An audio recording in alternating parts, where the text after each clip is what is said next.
Friends, welcome back to my channel. ఈరోజు వీడియోలో అయితే నేనైతే రాగి జావా చూపిస్తున్నాను.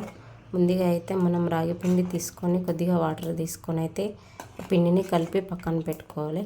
బౌల్లో కొన్ని నీళ్లు పోసుకొని నీళ్లు మరిగిన తర్వాత మనం కలిపిన పిండిని ఇందులోకి వేసుకొని కలుపుకుంటే కొద్దిగా వేడెక్కిన తర్వాత ఇలా ఉడుకుతుంది.